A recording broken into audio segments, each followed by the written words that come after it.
Okay, so today I'm going to talk about some particular specialization of this non-symmetric Macdonald polynomials. So the reference for this talk and the upcoming talk, next talk, I'm going to strictly follow this paper by Bogdan Ion on non-symmetric Macdonald polynomials and De Moivre characters. So this appeared in Duke in 2003. So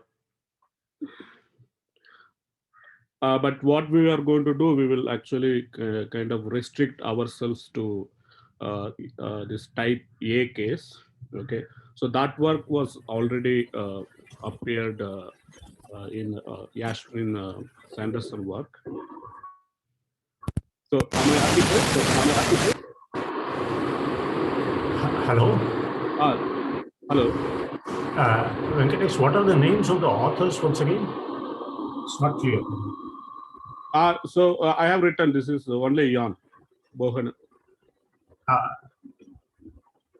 B Ion. ION. ION. Okay, thank you. Sorry, ION. I think he's was a student of Siddharth Sahi. Yeah, he is student of Siddharth. Okay, so but I'm going to only talk about this type PAN case. Okay, so because we have seen examples in GLN, and then maybe it is good to stick with that to avoid all the technical difficulties. So in type AN, everything works very well. There is no problem. So that work already appeared in Yasmin Sanderson's paper. Okay, so this is another reference. So this is Journal of Algebraic Combinatorics. I forgot the direction. Okay, so let's begin with first. So what I mean by De Moivre characters. So for that, I want to quickly recall some affine Lie algebras theory and what are the De Moivre modules and what is De Moivre operator and what is De Moivre characters and so on.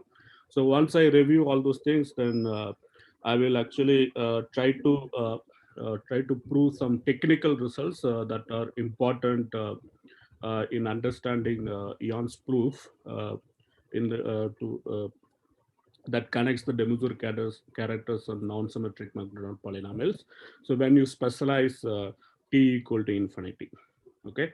So my goal today is to just review some affine Lie algebras and its representation theory. Then I will state the main result. I hope that won't be a problem. And then I will prove some technical lemmas that supports that will be needed to prove that main result. Okay, let us begin. So let's start with type A simple Lie algebra. So if you wish, you can start with the root system.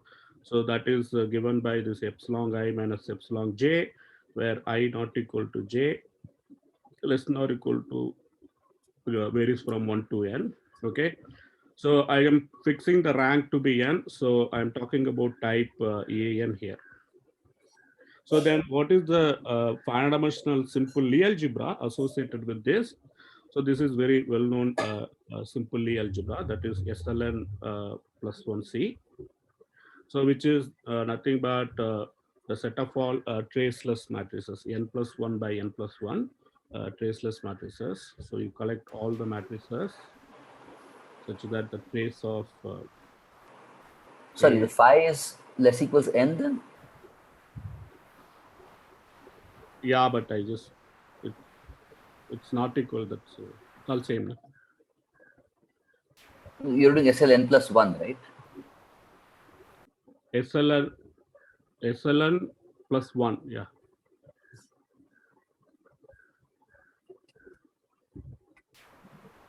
Okay. Sorry. Alpha minus alpha j. Sorry. But so okay, okay. This is the epsilon I is the standard basis that I will. But I will in a minute. I will write down the root space decomposition. So this is you have this algebra. So this is actually the finite dimensional simple Lie algebra. If you wish to oversee. So then what is the carton? The carton is nothing but the diagonal matrices inside this SLR plus 1C. So this is all like diagonal matrices, A1, etc., AN plus 1. So that is lying inside this. So then, Sorry, Venkatesh, I think phi that I not equal to j, that will be less than or equal to n plus 1. oh, sorry, that I wrote N, okay.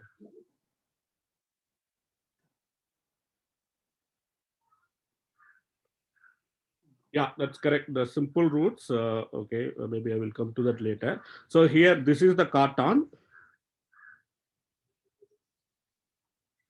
So then with respect to this carton, we have this root space decomposition. So let me just write it down.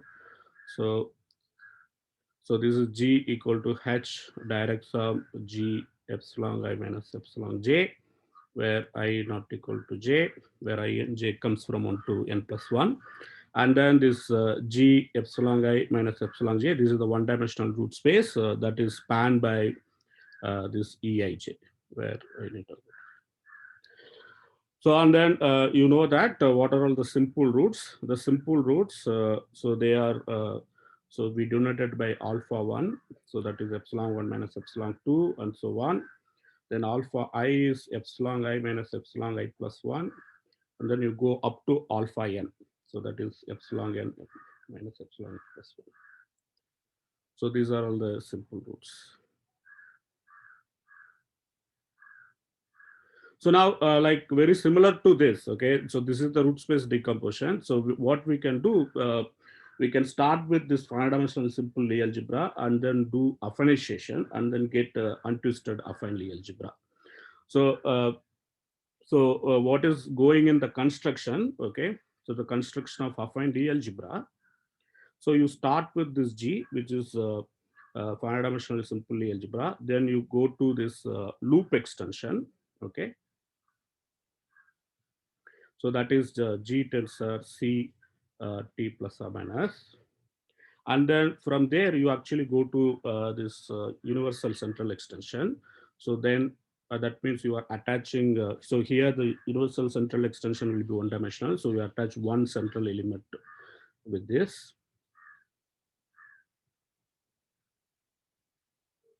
So this is central extension. And then with this central extension, you add one derivation. Okay, so then you get what is called this untwisted affine Lie algebra. So explicitly as a vector space, so this is G, you are taking the loop algebra, T, G tensor, this Laurent polynomial ring, direct sum this central, direct sum this derivation CD. So this is the central element and this is the derivation. So the derivation is acts like T times d by dt on the polynomial ring. Okay, so this is the construction that gives actually untwisted affine Lie algebra. So once you take this as a definition of affine Lie algebra, then it is not hard to see. It has a very nice carton, a very specific carton inside, and with respect to that, we have a root space decomposition and so on. So the theory of affine Lie algebra, that is very parallel to what one sees in the finite dimensional simple Lie algebras. So just for the completeness, let me write down the Lie bracket here. So the Lie bracket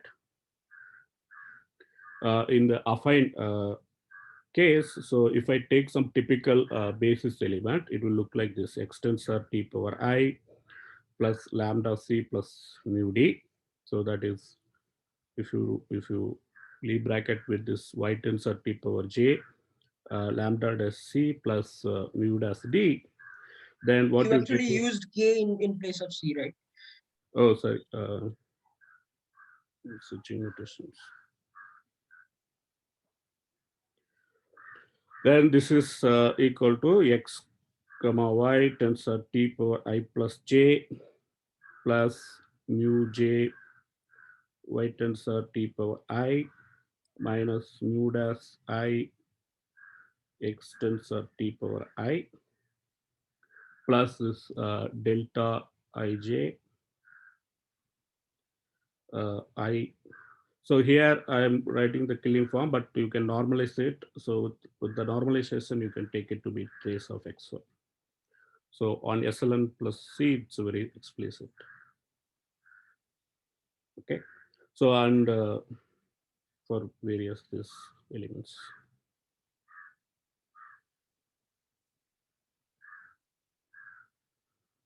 Sorry, right.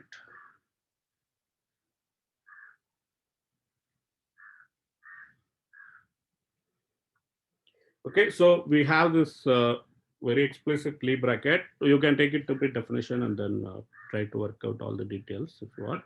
So it's so now what will be the cartan? So the cartan will be equal to the finite cartan plus this central plus this derivation. So this will be the cartan.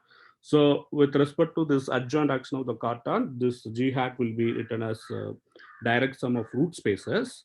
So the root spaces, again, one can explicitly write what are they. So it's a direct sum of cartan plus all these root spaces G alpha hat, where alpha coming from this phi hat. So phi hat, we will denote it by the affine roots. So then phi hat it is given by this alpha plus R delta, where alpha is coming from phi and R is coming from Z, union. So there are some imaginary roots, R delta, and R is in G difference 0. And what is this explicit root space? So if you think about it, it is just exactly G alpha R delta. So when we take the root space corresponding to that, that will be just G alpha tensor this C TR. So here again, you can safely assume alpha is coming from phi union 0. So this is not hard to check actually. So now what we can do, actually, we can identify this H star inside H hat star. So by extending all the elements in the H star to be lambda of k equal to 0 and lambda of d equal to 0. And then we can work with many bases of this H hat star. So let me introduce them because those things will be needed later. So we can identify H star inside H hat star by setting this lambda of k equal to lambda of d equal to 0. Okay, for all lambda in H star. So in particularly, the alpha is that those are roots for the finite simple algebra. So those alphas, alpha is can be extended to H hat star, and that will be part of the simple roots of this affine Lie algebra. And we can define this two elements, very specific elements, lambda naught and delta. So they are actually kind of dual elements for the central and the derivation. So lambda naught is the dual element. So for the central, so in particular, lambda naught of k is 1, and lambda naught of d is 0, and the lambda naught of any finite quantum element, that is 0. So similarly, one can define this delta. So that is the imaginary root, okay, non-divisible imaginary root, but that is also defined as the dual of this derivation d. So delta of d is 1 and delta of k is 0, and which is also same as delta of h star. So with this, Between delta of h, right, and lambda naught of h. sorry, lambda naught of h. Sure. So with this,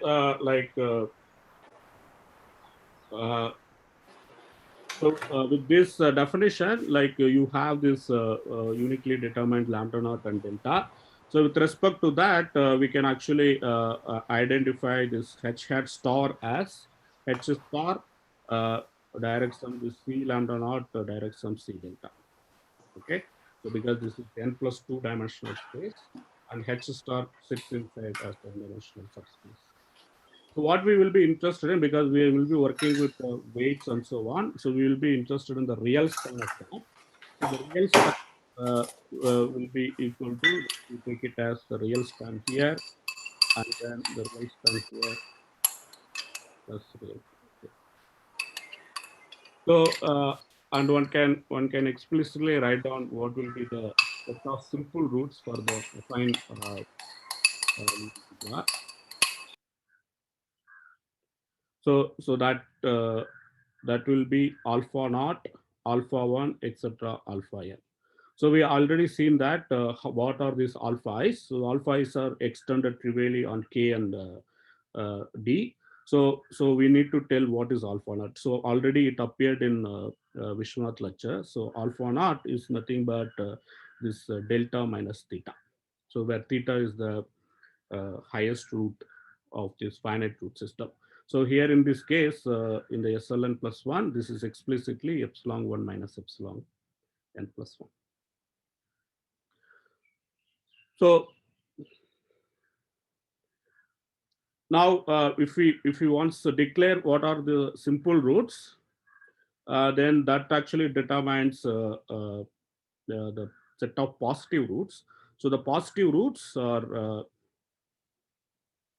so they are this G plus span of this pi check intersection with this thing. So Sorry, these are the positive first roots. line you meant to say the H hat star equals something, right? Yeah, that's right.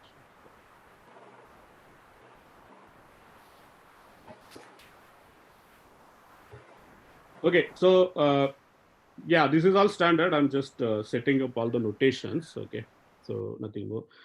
So now, so what we have actually, so given some, so we have the highest weight theory here, and given some dominant integral weight of this G hat, we have the unique irreducible highest weight G hat module with the highest weight lambda. Okay, so that is what we are interested in. So you start with some lambda, which is dominant integral weight of G hat. So what is the meaning of that? That lambda is in this H hat star satisfying that lambda of, so for each simple root, we have a co-root, simple co-root. So this lambda on that co-root should take values non-negative integers. So that is the definition of this dominant integral weight. But if you think about it, so any given dominant integral weight that can be written very explicitly as follows. So this, in terms of this lambda naught and delta, that basis, we can explicitly write capital lambda as L lambda naught plus some small lambda plus m delta. So here I have assumed that lambda, capital lambda is dominant. So that will force that this L is actually a natural number, and this lambda is actually dominant in the finite dominant. Okay, so this is the dominant weights for G, and this M can be any integer. Okay, so again the by adding some other values of multiples of delta, integral multiple of delta, that will not actually change the representation. But anyway, like it's good to keep what it is. So any given dominant integral weight that can be written like this. And what we have given this lambda, so you have this V of capital lambda. So that is the unique irreducible highest weight G hat module with highest weight capital lambda. Okay, so now what we know, so here are some facts. So given some while group element, okay, so the while group actually acts naturally on this set of weights of this V of lambda. Okay, maybe I will write one by one. So this H hat, the Cartan subalgebra, it acts semi-simply on this V of capital lambda. So V of capital lambda, so that can be written as direct sum of weight spaces. So this can be written as direct sum of V of lambda, lambda dash, where lambda dash coming from this H hat star elements.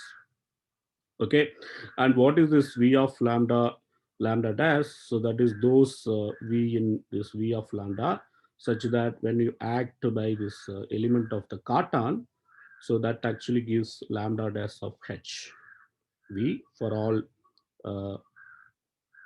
H in this H hat star. Okay, so these are called weight spaces, and any Sorry. sorry, H in H. So so any yeah, any irreducible highest weight model that can be written as direct sum of these weight spaces. And we know that all these weight spaces, they are all finite dimensional. Okay, the weight, so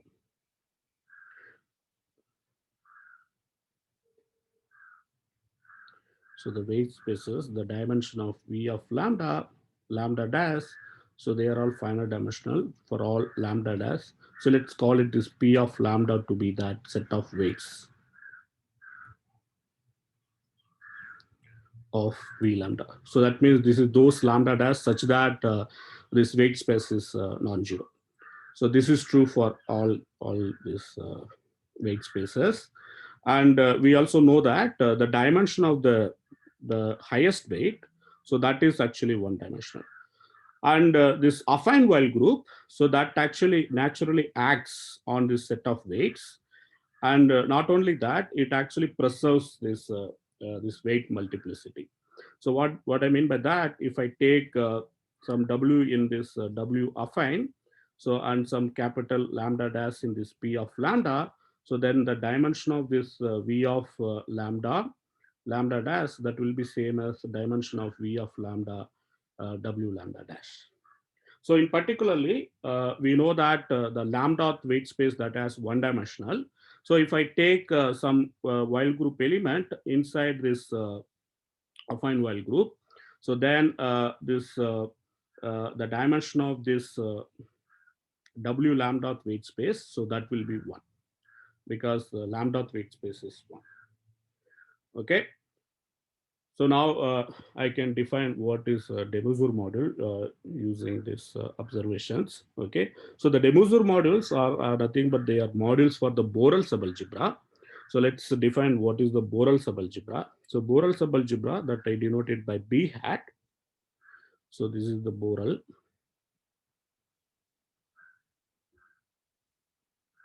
of G hat. So it is actually, you take all direct sum of, so it is Cartan plus the positive part of the algebra. So you have this root space decomposition of G hat. So G hat, you know that it is already written as Cartan plus direct sum of roots, okay?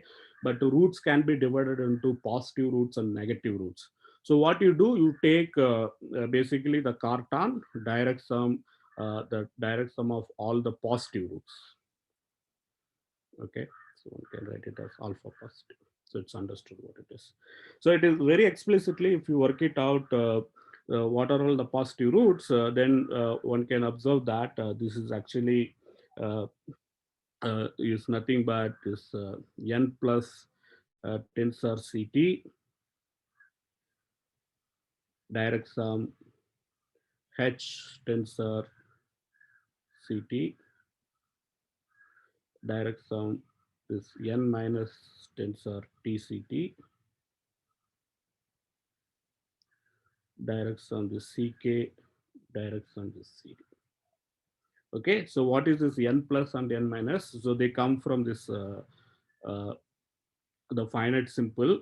So this is n plus, this can be written as the triangular decomposition. N plus is the positive part of the finite simple, and n minus is the negative part of the finite simple.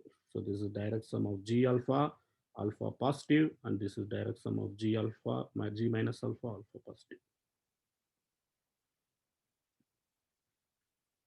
So So with this, we can actually identify this subalgebra very explicitly. But what is important, this is the definition is very important. It is Cartan plus the positive part of the affine algebra.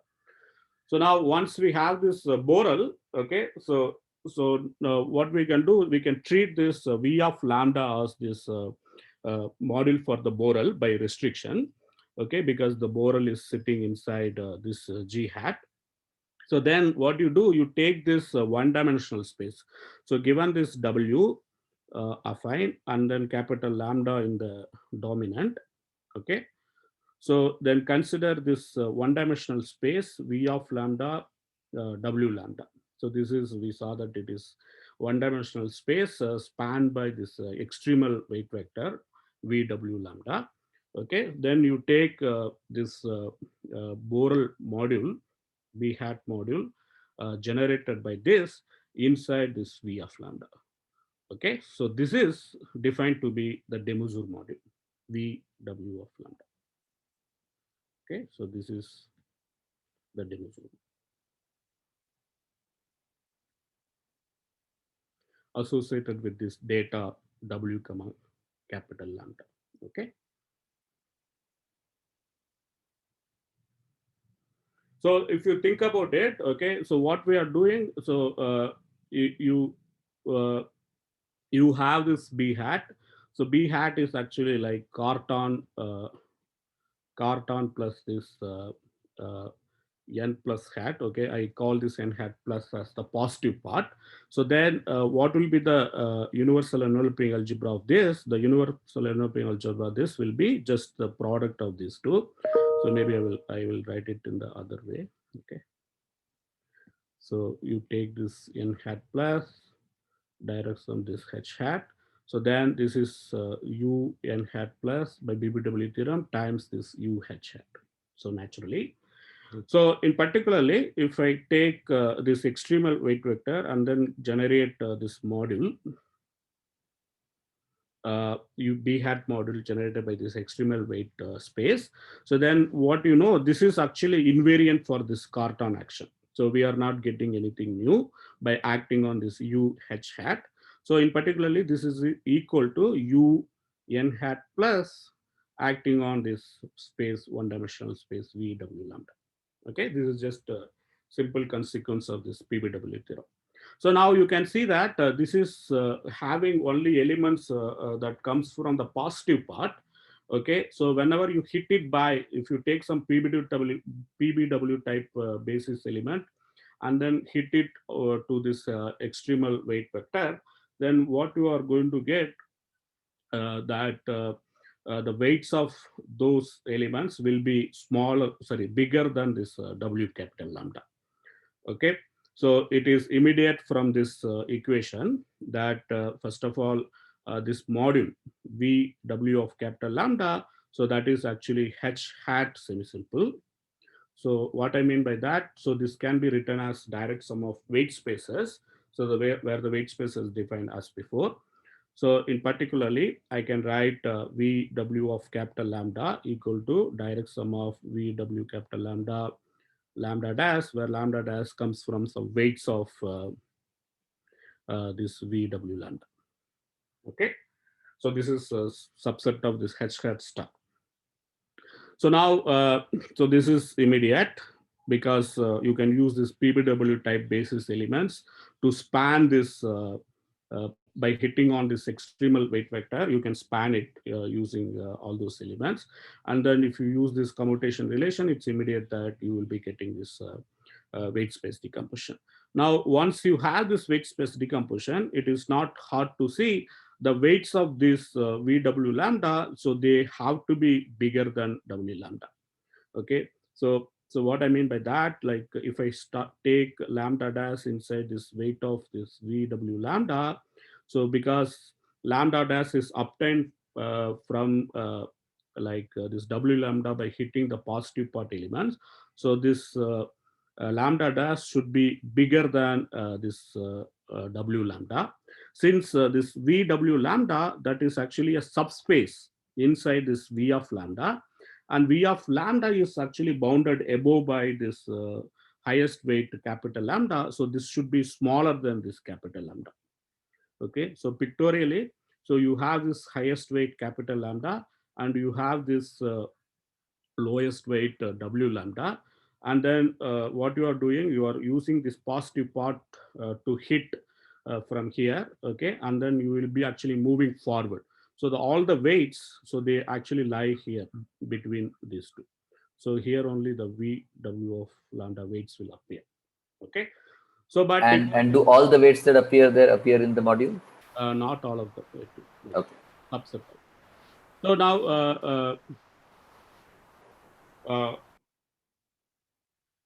okay, you are you are asking about the weights of V of lambda compared to this.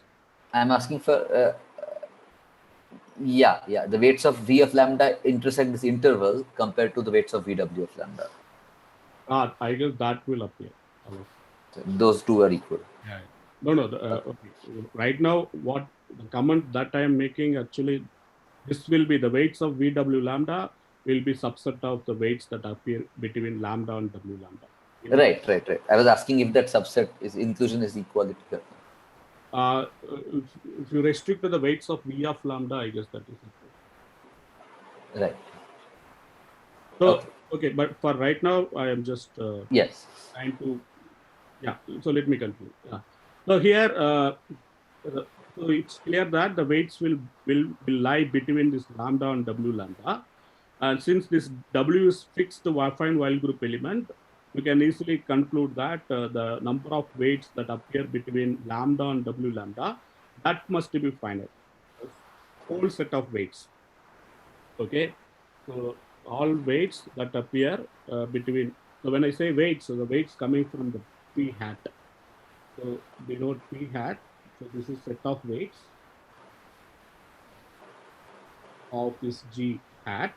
So then all the elements of P hat that appear that lie between lambda and W lambda, so they are finite. So because they are finite, so the weights of VW lambda being subset of that is finite. Since each weight space has finite dimensional, so the module VW lambda itself is finite dimensional. Okay, so this observation tells us immediately that the dimension of this VW capital lambda, so they are finite dimensional. So they are very nice modules for this Borel subalgebra, finite dimensional modules for this Borel subalgebra. Okay, and so they are actually indeed very nice modules, because we know many facts about these modules. So for example, very similar to this irreducible highest weight representation, we have a nice presentation of this module given by Matthew. So and we also have character formula, so that is given by Demuzu character formula. So maybe I will come to that in a minute. Okay. So what? Okay. So let me define what is the character. So once we have this decomposition of weight spaces, so then what we can do, we can use that to define the character. Okay. If W of capital lambda is direct sum of VW lambda prime, where lambda prime is coming from this weight. So then the character, so here I'm talking about H hat character. So the H hat character of this VW lambda is defined to be the sum of dimension of these weight spaces times this e power lambda dash, where lambda dash comes from the weights of this VW lambda. Okay, so this is the character.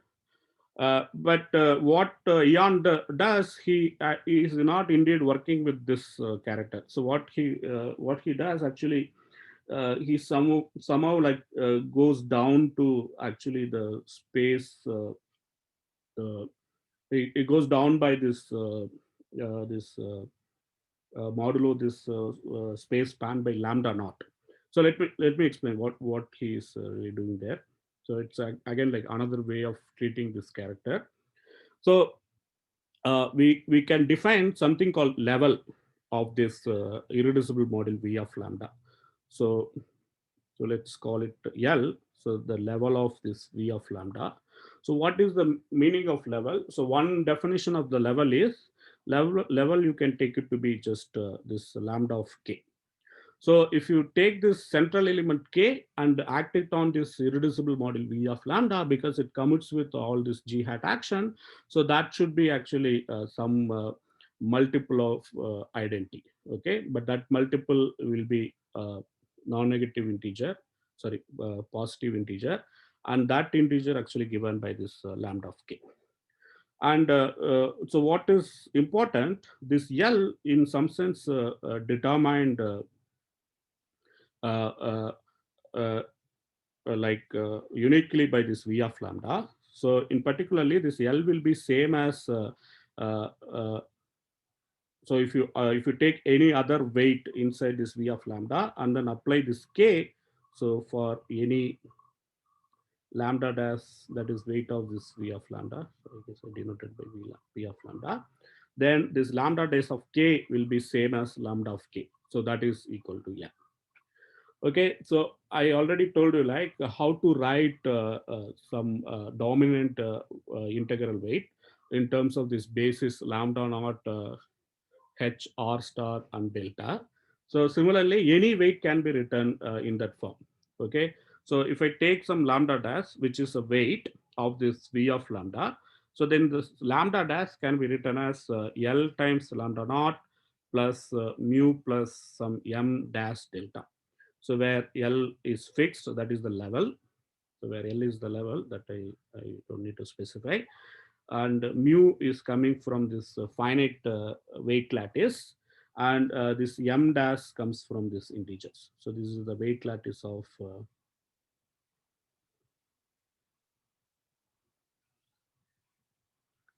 G. So now you see that for all lambda dash, this the coefficient of this e power lambda naught, that exponent, they are all equal. Okay, so that means I can actually take out that e power L lambda naught. Okay, so Jan defines this somewhat the new character. The new character I am denoting it by chi. So the chi of VW of lambda, so that is equal to, so you take the original h hat character of this VW of lambda and then multiply by e power L lambda naught.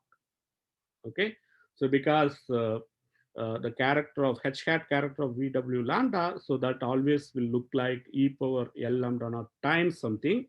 Okay, that something will come from this weight lattice and this multiple of this e power deltas. Okay, and again we are going to do one more specialization. Now if you think about it, in this new normalized character, so it will only involve e power mu's, where mu coming from the finite weight lattice, and some multiple of some times some e power m deltas. Okay, so what we do, we actually set this q to be this e power minus delta. Okay, so if we set q equal to e power minus delta in this, so then what one can see immediately.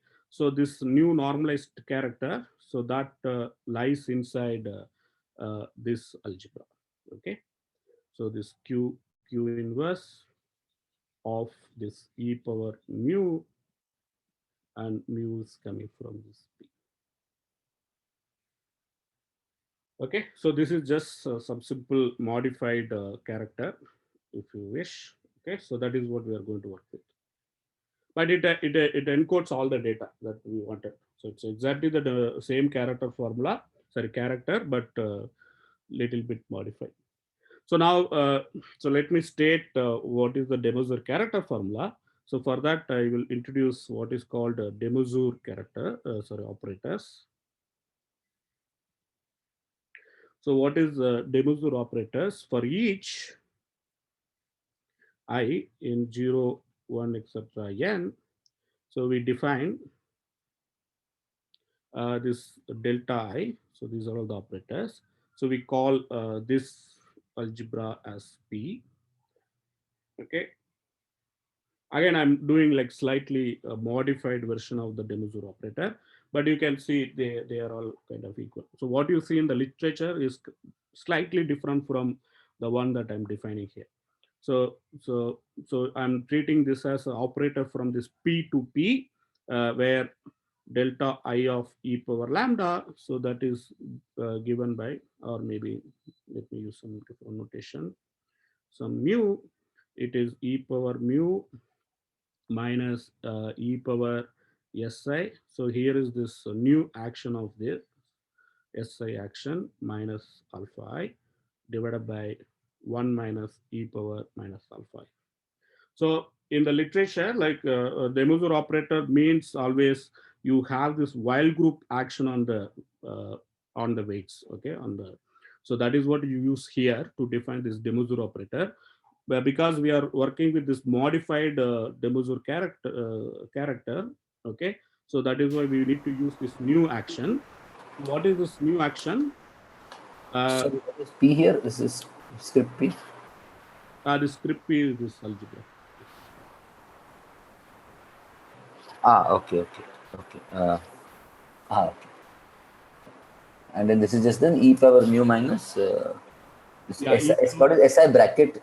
Just sorry, yeah, what- this action I'm going to define. What is this new action?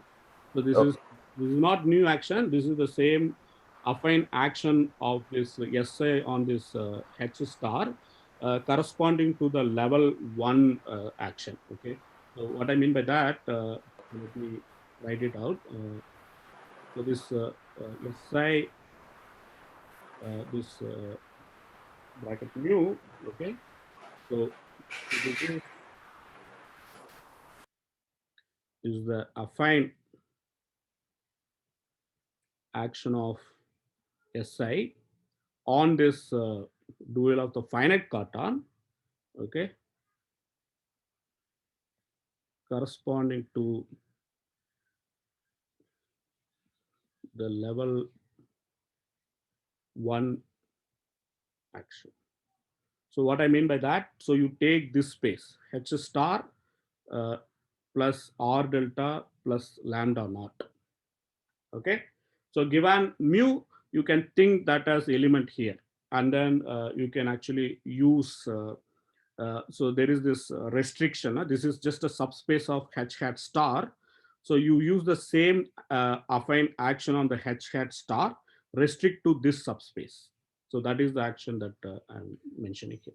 So just so I understand this, can we write this explicitly that SI bracket mu is equal to Yeah, SI parentheses mu plus lambda 0 close parentheses minus lambda 0? Is it true?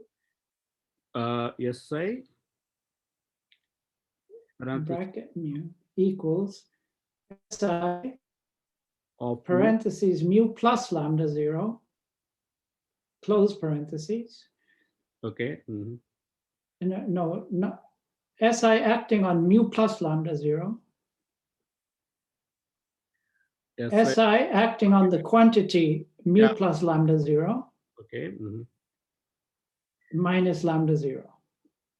Minus lambda. Is it true? Yeah. Okay. I have written down the formula. Maybe. Yeah, we can check. Let me write down the formula. So here, if I take I from 1 to n, then Si will act trivially on lambda naught. So that case is fine. So only we need to worry about what is S naught action. Okay. Even here, like in this thing, if you take Si to be from 1 to n, then that actually doesn't do anything here in this space. So it will be the same as action of Si. So what I said, Si of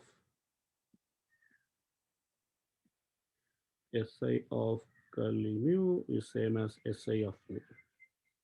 If I is 1 to n, so this agrees, and S naught of this mu the formula that I have written is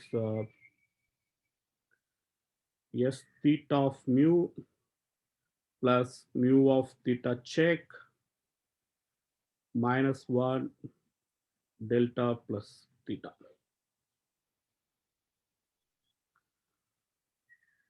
So if we do this computation, okay, let me do S naught of this mu plus lambda naught will be mu plus lambda naught minus lambda plus mu of alpha naught check alpha naught. So which is mu plus lambda naught minus, so alpha naught check is k minus theta check. So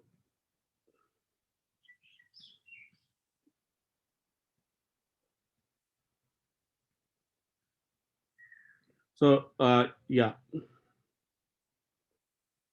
I guess they agree, na? So these two formulas are same. Looks like for me. Okay, so this is the formula. I worked it out. Okay, anyway, you can check later whether this coincide with this. So that is not a problem. So and you can see that so this is the only difference in this second formula when you act it when act by S naught of this mu. So then that slightly actually changes the formula. But when you take Si from this 1 to n, that doesn't do anything.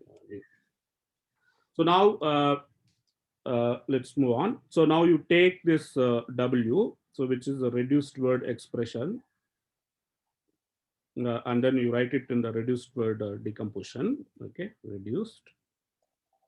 So then what we can define, so this is again a fact, maybe I will state it. So we can define this delta of W to be delta of I1 composition, etc., delta of IK. Okay, so what is the fact? The fact is this definition actually doesn't depend upon the choice of the reduced word decomposition that we have chosen. Okay, doesn't depend on the choice of the reduced expression.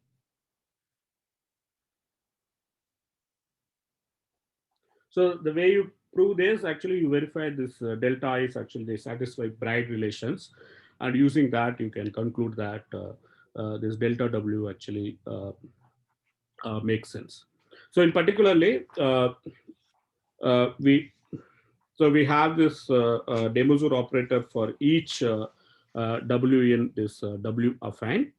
Okay, so so with this W delta W, we can actually write down this character of this De Maistre module. So this is the theorem. So this was actually independently proved by Kumar in 87 and Matthew in 88. So I'm actually going to write this theorem only for some special case, but anyway, this theorem is true in general. Okay, so what we do, we start with some lambda, so that is actually minuscule. Okay, so here the minuscules are okay, so they are actually the fundamental weights. Okay, so lambda is in this omega 1, etc., omega n, and W is in W affine. So I will explain you in a minute why I'm restricting to this fundamental weights.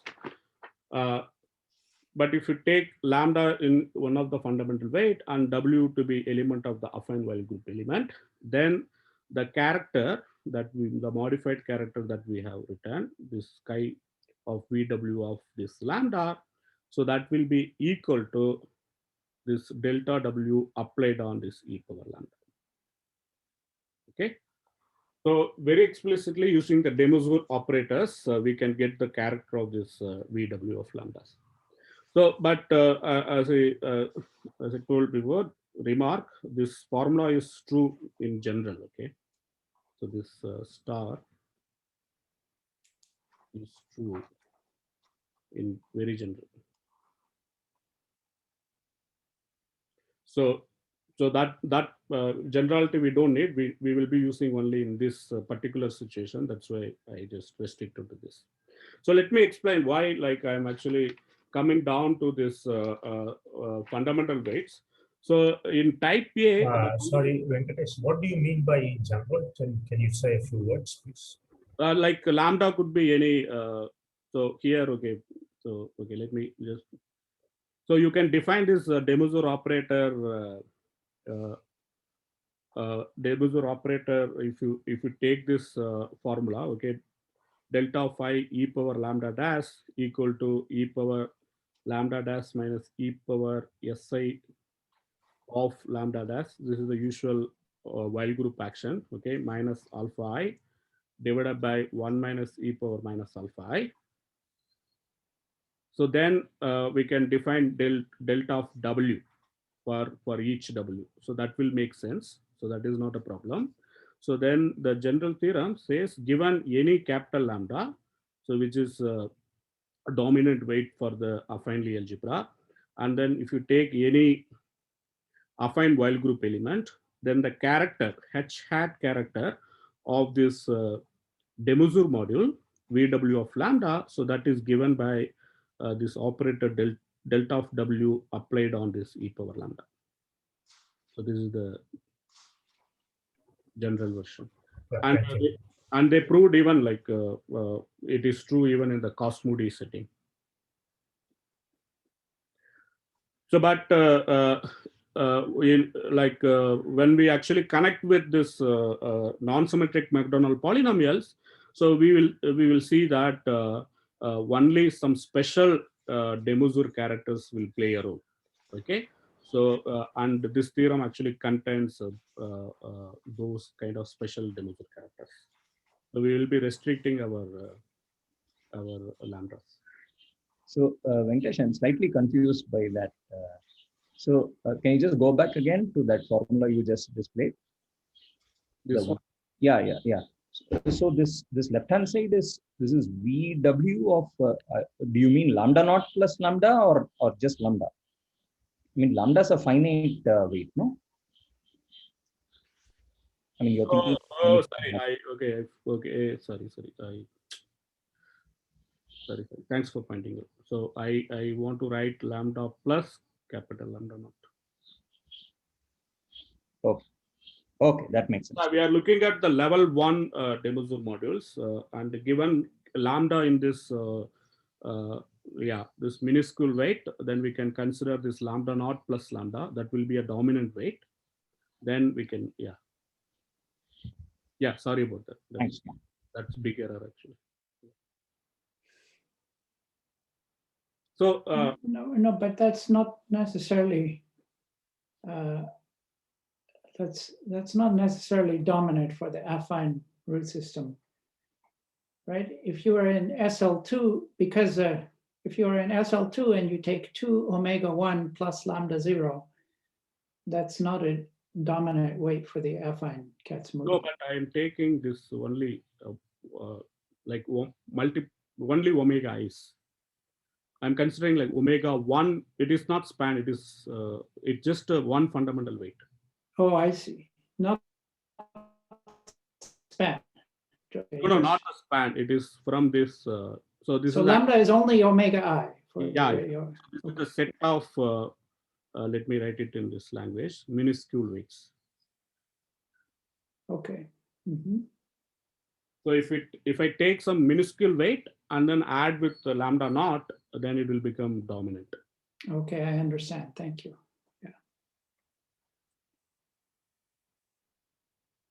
Okay, so let me quickly say what are these minuscule weights and why they come up here.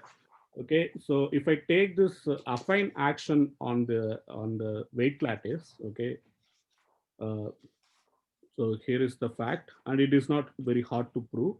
So if I take each orbit of the affine action of this W affine on this weight lattice P. So that contains a unique fundamental weight.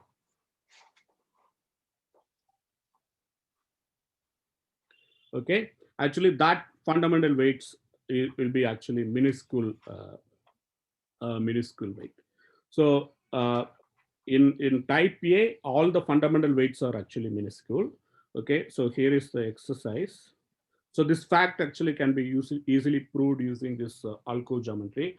So you have given any affine Weyl group element, you can write it as translation times finite Weyl group element. Using that, you can actually prove this. So maybe we will do that in the tutorial. So another exercise, if I denote this M by this P intersection, this fundamental ALCO, closure of the fundamental ALCO. So these are actually, so this is the definition. So where this A is that those mu in H star such that this mu of alpha I check is greater than or equal to 0 for I equal to 1 to n, and mu of theta check is less than or equal to 1. So this is the closure of the fundamental ALCO. If I take this weight lattice intersection, this closure of the fundamental ALCO, so that set, that is called the set of minuscule weights. Okay, and in type A, it is easy to prove. Okay, let me just leave it as exercise. So in type A, so this M is actually all the fundamental weights. Okay, so in this, if you start with some lambda and then look at this this affine action on this lambda, okay, so that orbit will contain one minuscule weight. Okay, so that that weight will play a role. So we will call that as lambda tilde. Okay, for But P intersection A will have 0, right? why it is no, I taken the closure, na. I put in equality. The weight. Yeah, equality. No, so fundamental ALCO closure you have taken, that contains 0, right? That contains 0, yeah. And P also have 0, right? Okay, maybe. Okay, this is union. Maybe I should put the union 0. Yeah. So these are all the vertices. Union 0. Yeah, correct. Thanks.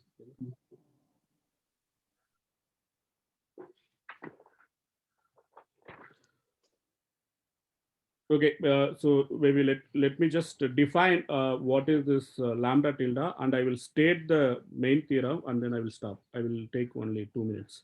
So given lambda in this P, which is weight, okay, so then what we denote this lambda tilde, so this is the unique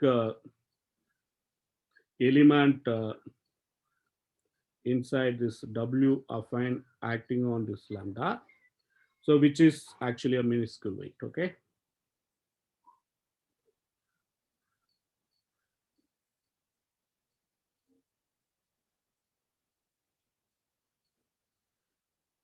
So then we can take this W lambda inverse. This is just for a rotational purpose. So that is the affine Weyl group element. That is the unique minimal length element by which we obtain this lambda tilde from lambda. Okay, so this is the unique minimal length element by which we get this W lambda inverse dot lambda equal to lambda tilde. So basically, when you apply W lambda on this lambda tilde, you get lambda. Okay, just for notational convenience, I have put inverse here, but it's clear what I mean by this element. So Now, what we are going to do, so here is the theorem, so which I hope I will prove it in next class. So for lambda, given weight, so this is coming from the finite weight lattice, okay? So then given this lambda, we have this W lambda and lambda tilde. So lambda tilde is the unique element in this affine group action on this lambda, okay, in that orbit. So now with that, what we can state the result. Okay. So given this lambda in P, so if you take this this non-symmetric Macdonald polynomial and then specialize this at t equal to infinity, then what you get? You get exactly equal to some q power. Okay. So I will not explain what it is now, but later I will explain. This is exactly some evolution that appeared in Vishwanath stuff. So some q power of something times the character of this E W lambda tilde plus lambda naught. Okay. So, but yeah, I need to be a little bit careful. So here, Sorry, do you mean VW lambda? oh, sorry. Character. So here it is.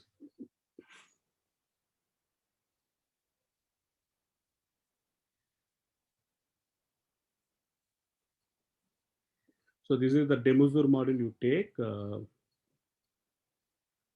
lambda tilde plus lambda naught with respect to this W lambda. Okay, I have specified what is the dominant weight and what is the Weyl group element. And given this lambda, you take this choice and then so again, like I need to be a little bit careful here.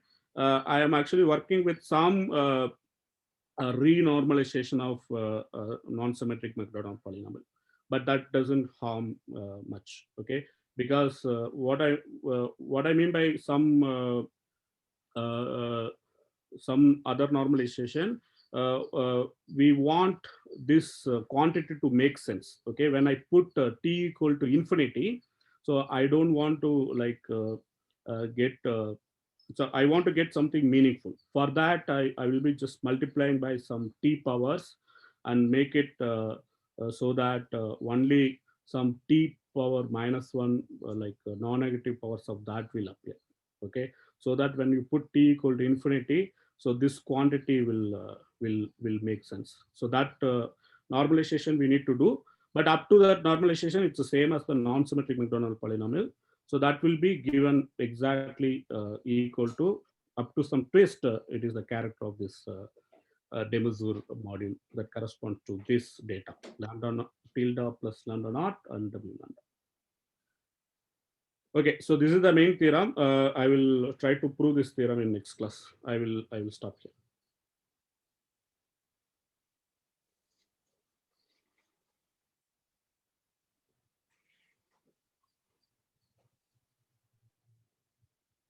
Any questions?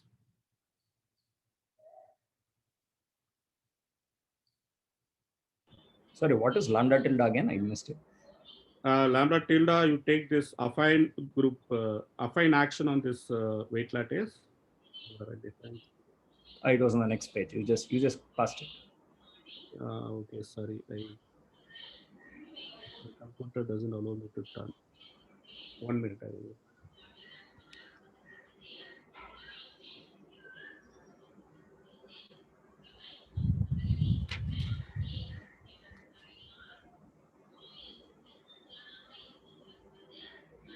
Yeah.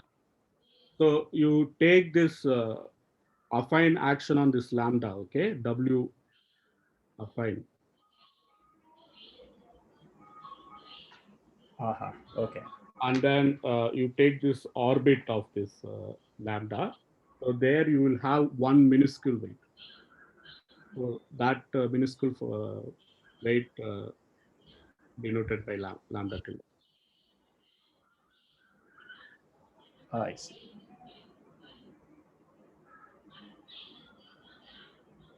Okay, thanks. Can you hear me, Venkatesh?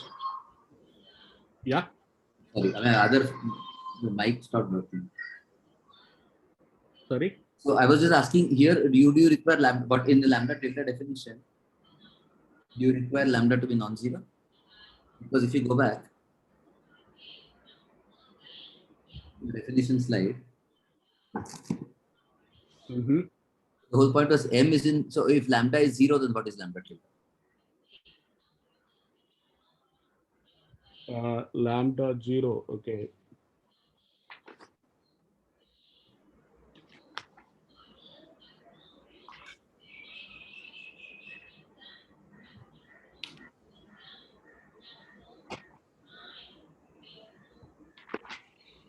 It's just zero. Yeah. It's just zero. I mean, what you're doing is you're taking lambda, you're adding lambda 0 to push it up from level 0 to level 1. Then you use the affine Weyl group to put it in the dominant chamber. And you subtract level lambda 0 to put it down to level 0. Right, lambda is already in the chamber, closed or in that closed alcove. Do you need to say lambda belongs to P minus 0, then lambda tilde is the unique element? No. Take lambda in the just in level 0. So any integral weight. Add lambda 0, then it becomes level 1. Yes. Use the affine Weyl group to move it into the dominant chamber for the affine Lie algebra, which is a very small, it's the fundamental alcove. Right.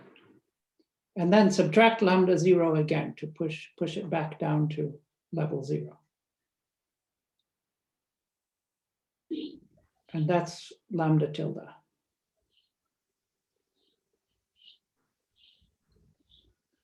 Sure. So, but so then, which should the words which is a minuscule weight be changed to which is in script m?